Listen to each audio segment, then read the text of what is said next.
Hello, friends, and welcome back to Malicious Compliance Stories. The real icing on the cake to our first story is the manager playing along with the entire thing. The lady decided that she was the only one who could waste the workers' time, so this time she had to switch sides. But before we begin, don't forget to subscribe to our channel if you're new here and turn on notifications so you don't miss a new video every single day. Here we go. Spend $400 right at close? You can wait a while. A bit of background. I work at an East Coast supermarket chain. No, not that one. As a front-end cashier. Our store stops accepting new customers at 8:45 and closes at 9 o'clock. After this, we have to break down the aisles and clean, so we all leave around 10. If this schedule is disturbed, we all go home much later. On to the story. It was a Thursday night, and our store was running at a decent pace up until about 8:30, where only a few customers remained. At 8:56, a customer walks up with 2 carts of groceries, overflowing onto the floor as she dragged them along behind her. She's been a regular and does the same thing every time she comes in. Even the managers complain about her. We've always talked about teaching her a lesson and such, because she's so nasty as well. She walks up to me and says, "You'd better look a little more lively than that. I don't want to be here all night," and began to haphazardly toss all her groceries across the belt in no order whatsoever. I looked over to my bagger, and she looked like someone just killed her puppy. But I had an idea. Her groceries needed to be sorted and carefully placed in carriages to avoid anything at all from being crushed, right? Just to give an estimation, a normal transaction runs about 3 minutes. We made hers last about 15. We sorted everything into sections by item type, then by subcategory. After each section, I stopped and waited for my bagger to finish, and I would carefully review the last section to check for any double-scanned items or incorrect prices.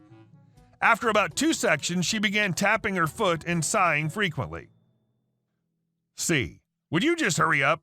Me. I'm just doing my best to make sure your order's correct. Retail smile. C. Let me talk to your manager, smart butt. I call over the ASM and continue carefully and precisely to ring in the order. C. Look what he's doing. This is outrageous. I mean, it's 9:10 and I have places I need to be. Do you know who I am? Etc., etc. ASM. He's just doing his job, and very well, I might add. You should come in earlier next time. Have a good evening, ma'am. C. Sounds you would expect from a rabid dog. I can see she's playing with the check, so while she's chewing out the poor ASM, I quickly remove the strip of ink from the printer and finish her order. Me. Okay, the total comes to $407.67. How would you like to pay? Check. And you're lucky I'm paying it all. Me. I'm so sorry you feel that way. I take her check and place it in the printer. Oh no, it doesn't work. Looks like we're gonna have to take you to another register, ma'am. Our check printer is acting. I'll just pay cash. Me. Okay, so sorry. Retail smile. I slowly count her change, might have lost count a couple of times, and wish her a night as wonderful as she is. We all stayed late that night, but no one complained even once. And our second story. Revenge is best served hot, cold, and with alcohol. That happened to a small group of friends I had while in college, long before COVID.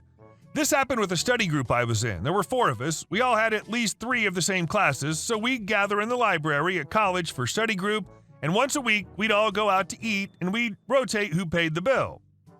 We never went crazy with our spending, and it was just understood that if you wanted alcohol, you paid for that yourself separately, because it can be expensive. Anyway, one week we got a new member to the study group. Let's call him Gary. He only had 1 course that he studied with us, but that wasn't so bad, and soon enough wanted to join us on our restaurant trips.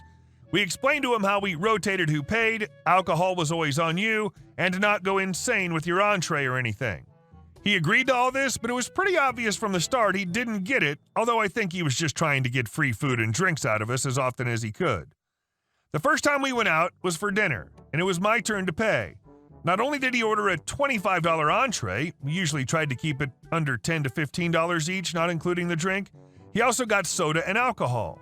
We reminded him about how he had to pay for that himself, and he said it was fine, but of course when the bill came, he'd forgotten his wallet and couldn't pay for it. He'd racked up an extra $80 in alcohol. I honestly didn't have enough to cover it, but thankfully everyone else pitched in to help me out. We warned him the next time, but he did it again with the next person racking up a large alcohol bill, ordering a very expensive entree, and if that wasn't bad enough, he decided he also wanted an appetizer and dessert. But of course those were his not to share. We never ordered appetizers or desserts. We were college kids with minimum wage jobs. We told him he can't come with us to our dinner trips anymore, and he whined and complained and begged us to give him just one more chance, and he wouldn't overspend the next time, and he'd be sure to bring his wallet for alcohol. Well, like a bunch of dumb kids, we listened and gave him another chance, and he, of course, did the exact same thing. All down to expensive alcohol, appetizer, dessert, entree, and of course, no wallet. My friends were ready to tear him a new one and kick him out of our study group too, but I told them to wait a bit, and I had an idea to get back at him. Here's where it kind of turns from choosing beggar to revenge. It was his turn to pay for the next restaurant trip, and we told him, and he agreed to it. We made damn sure he was aware he'd be paying before we were meeting up too. The thing was, while we told him we were meeting at 7 o'clock, the four of us arrived at 5 and didn't tell him at all. We ordered ourselves some drinks, appetizers, and just enjoyed ourselves while racking up some payback until he arrived. He was unaware that we'd ordered anything at all. We all asked him to make sure he had his wallet, which he pulled out triumphantly as if it was some sort of achievement. Maybe for him it was. We asked if he was sure he was aware he was going to be paying for everything, and he said yes. He started to object, though, when we began to order. "Hey, what are you guys doing? Those are kind of expensive. You guys don't usually get stuff like that. It was way cheaper the last few times," he complained. "Well, we noticed what you were always ordering when we went out and thought, why not? After all, you always ordered the most expensive food," one of us said to him, and he grumbled but didn't say anything either. We didn't order any more alcohol because he would want us to pay for that ourselves, but we didn't tell him about what we drank before or the appetizers, although he complained again when we ordered dessert. Although with each complaint, we just threw it back in his face that was doing the same thing to us the last times we went out. 3 of us made up some excuse about needing to head home. We only had 2 cars, and 2 of the group friends hitched a ride with me, which left Gary alone with the last friend.